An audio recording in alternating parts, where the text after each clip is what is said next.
जवार जनेला हो बिहार के ईशान हिंदुस्तान संसार जनेला। अपन जिला रोहतास बाटे खास जवार जनेला हो बिहार के ईशान हिंदुस्तान संसार जनेला।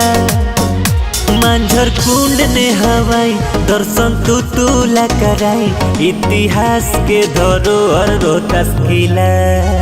लागे पायलट बाबा मेला इंदरपुरी डैम बहेला आके तारा चंडी चुनरी चढ़ाला। कबो रौजा में रील तू बनाला गाना बुलेट के बजा के।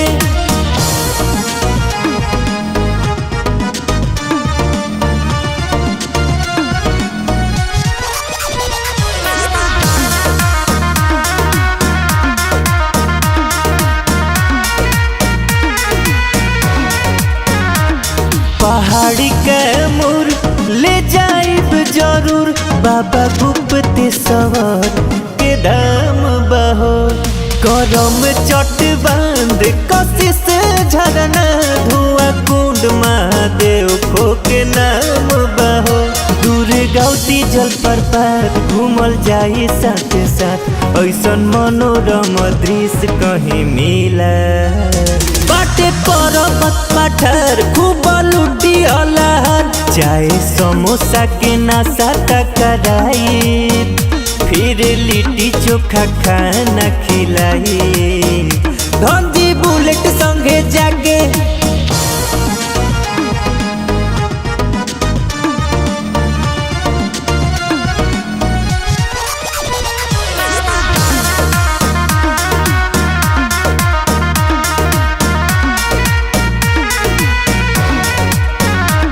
हमारे जिलावा के अलग जलवा सब चीजवे में नंबर 1 बहो।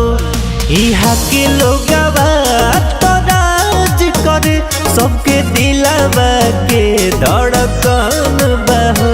देवी देवतन के निवास बाटे यही से खास स्वर्ग लोग के जैसे अपन रोहतास जिला। वन जंगल हरियर बाटे नियर नियर लोग यही जाके बाड़े रसीला। नाही केहू से बासी कवाया गीला राखस दिल में बसा के।